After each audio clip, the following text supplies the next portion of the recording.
Bienvenue sur Africa 24 dans cette nouvelle édition de l'Africa Tonight au sommaire de l'actualité. Au Cameroun, l'Assemblée nationale a finalement adopté le projet portant sur la modification du code pénal, un projet décrié du côté de l'opposition qui continue de demander son retrait. Puis retour dans cette édition sur les universités des jeunes du Parti démocratique gabonais à Port-Gentil. Les travaux de cette année ont été orientés autour de la lutte contre le chômage des jeunes. Et la sanction de l'Union européenne en matière de lutte contre la pêche illégale pèse toujours sur la Guinée. Près de 3 ans après, les autorités guinéennes poursuivent les démarches pour être retirées de la liste noire. Le Cameroun s'achemine vers un nouveau code pénal. Le Parlement a adopté le projet de révision et ce avant sa promulgation par le chef de l'État. Le nouveau texte, loin de faire l'unanimité, prévoit notamment l'immunité pour les membres du gouvernement. Autre réforme, la corruption en matière de concours administratifs, par exemple, deviendrait pénalement répréhensible. Les détails dans ce reportage de Chérif Ousmane Mbardonka. L'Assemblée nationale camerounaise a adopté le mercredi 22 juin 2016 une réforme du code pénal. Pour le gouvernement camerounais, l'objectif était de moderniser l'ancien code qui n'avait fait l'objet d'aucune révision depuis juin 1967. Mais le maintien de la peine de mort, l'immunité concédée aux ministres et la pénalisation de l'adultère divisent l'opinion politique. Pour le Social-démocratique Front, le SDF, principal parti d'opposition, ce nouveau texte ne respecte pas les accords internationaux ratifiés par le Cameroun. Il ne respecte pas les dispositions de la Constitution sur plusieurs de ses articles. Il bafoue les accords internationaux que le Cameroun a ratifiés. Et selon la Constitution du Cameroun, ces accords sont des instruments au-dessus de la loi. Et donc nous nous attendions à un nouveau code pénal qui se conformerait à ces accords, qui rentrerait dans le cadre de la Constitution de 1996. Mais hélas, ce qui s'est passé, c'est tout le contraire. Outre les mesures contestées, l'homosexualité reste condamnée. La nouvelle loi maintient la répression d'une peine pouvant aller à 5 ans de prison ferme. Le réseau des défenseurs des droits humains en Afrique centrale considère cette disposition comme une atteinte aux droits fondamentaux. Moi, je n'ai pas de problème d'homosexualité avec ce code, parce que j'ai ce qu'il faut pour défendre les malheureux qu'on va arrêter et qu'on va essayer de juger et condamner pour cet article-là. C'est pour amuser la galerie. Moi, je pense que c'est ça c'est le cache-sexe, pour que les gens ne voient pas que derrière, il y a beaucoup de choses dans ce code pénal qui sont encore plus graves et qui montrent quoi? La gestion, la gouvernance des 2 poids et 2 mesures. Ça montre clairement aujourd'hui que les mots sont creux, les concepts sont creux. Les élus d'opposition, les avocats et les associations de la société civile ont exigé en vain le retrait de cette réforme adoptée à l'Assemblée nationale où le Rassemblement démocratique du peuple camerounais, le RDPC au pouvoir, dispose d'une écrasante majorité. Après l'Assemblée nationale, le texte sera examiné au Sénat où le parti de Paul Biya est aussi majoritaire. Le nouveau code pénal camerounais devrait alors être définitivement adopté et le président de la République pourrait le promulguer. L'Assemblée nationale camerounaise a adopté le mercredi 22 juin 2016 une réforme du code pénal. Pour le gouvernement camerounais, l'objectif était de moderniser l'ancien code qui n'avait fait l'objet d'aucune révision depuis juin 1967. Mais le maintien de la peine de mort, l'immunité concédée aux ministres et la pénalisation de l'adultère divisent l'opinion politique. Pour le Social-démocratique Front, le SDF, principal parti d'opposition, ce nouveau texte ne respecte pas les accords internationaux ratifiés par le Cameroun. Il ne respecte pas les dispositions de la Constitution sur plusieurs de ses articles. Il bafoue les accords internationaux que le Cameroun a ratifiés. Et selon la Constitution du Cameroun, ces accords sont des instruments au-dessus de la loi. Et donc nous nous attendions à un nouveau code pénal qui se conformerait à ces accords, qui rentrerait dans le cadre de la Constitution de 1996. Mais hélas, ce qui s'est passé, c'est tout le contraire. Outre les mesures contestées, l'homosexualité reste condamnée. La nouvelle loi maintient la répression d'une peine pouvant aller à 5 ans de prison ferme. Le réseau des défenseurs des droits humains en Afrique centrale considère cette disposition comme une atteinte aux droits fondamentaux. Moi, je n'ai pas de problème d'homosexualité avec ce code, parce que j'ai ce qu'il faut pour défendre les malheureux qu'on va arrêter et qu'on va essayer de juger et condamner pour cet article-là. C'est pour amuser la galerie. Moi, je pense que c'est ça c'est le cache-sexe, pour que les gens ne voient pas que derrière, il y a beaucoup de choses dans ce code pénal qui sont encore plus graves et qui montrent quoi? La gestion, la gouvernance des 2 poids et 2 mesures. Ça montre clairement aujourd'hui que les mots sont creux, les concepts sont creux. Les élus d'opposition, les avocats et les associations de la société civile ont exigé en vain le retrait de cette réforme adoptée à l'Assemblée nationale où le Rassemblement démocratique du peuple camerounais, le RDPC au pouvoir, dispose d'une écrasante majorité. Après l'Assemblée nationale, le texte sera examiné au Sénat où le parti de Paul Biya est aussi majoritaire.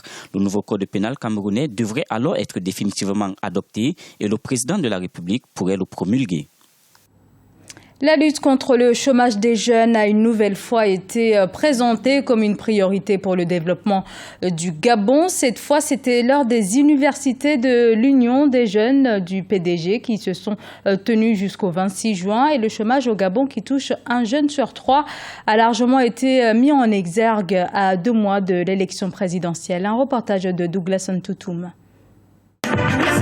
Organisée sous le thème « Vaincre le chômage des jeunes par l'égalité des chances », la seconde édition des universités d'été de l'Union des jeunes du Parti démocratique gabonais a permis de présenter au chef de l'État le plan septennal pour la jeunesse 2016 à 2023.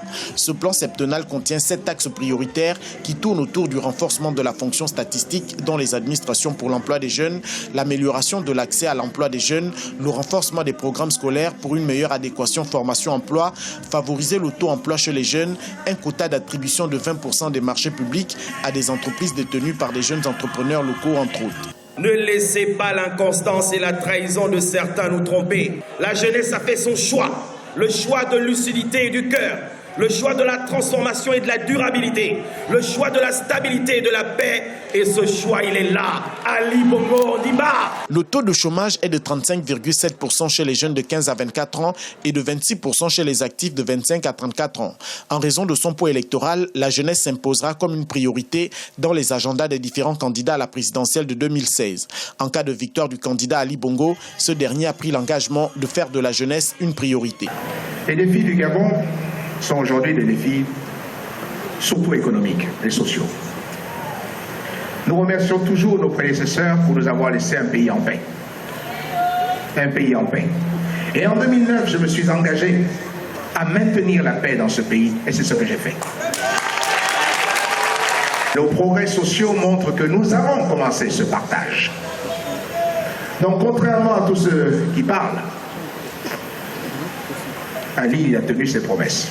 Selon le dernier recensement général de la population et des logements, les jeunes âgés de 15 à 34 ans représentent plus du tiers de la population résidente au Gabon, soit 37%.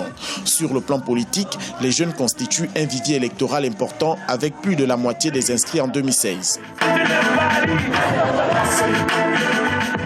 Et toujours dans l'actualité politique gabonaise, l'Union du peuple gabonais, l'UPG, un parti d'opposition, s'est doté d'un nouveau président. Il s'agit de Mathieu Mbouba Diangui, nomination très attendue depuis le décès de l'ancien leader du parti Pierre Mabundou en 2011. La question reste maintenant de savoir si l'UPG participera à l'élection présidentielle le 27 août. L'Organisation de l'aviation civile de l'Afrique se réunit depuis ce lundi à Malabo en Guinée équatoriale. Principal objectif pour les États du continent qui collaborent notamment avec l'Organisation de l'aviation civile internationale, parvenir à une libéralisation du transport aérien, mais surtout à une approche régionale de la sécurité à l'heure où le continent est confronté plus que jamais au terrorisme. Reportage Léopoldo et Nemembanzoué, Idlet, Mirabel Bissou. L'Afrique en lutte permanente pour garantir la sécurité et la qualité du secteur aérien sur le continent. Après les déclarations d'Abuja et Maputo en 2010 et 2012 respectivement, la Guinée équatoriale accueille cette fois-ci la 3e réunion sur la sécurité aérienne en Afrique. Le chemin parcouru, les objectifs prioritaires de sécurité et le plan d'action pour cette nouvelle étape seront en discussion pendant 5 jours à Malabo. Cette réunion mettra l'accent sur les menaces et les questions des attaques terroristes qui sont des questions majeures en Afrique, de même que le tourisme et l'aviation civile. Je voudrais profiter de cette occasion en appelant tous les États et partenaires à appuyer la mise en œuvre de ces paquets de sécurité importants qui vont garantir les objectifs proposés.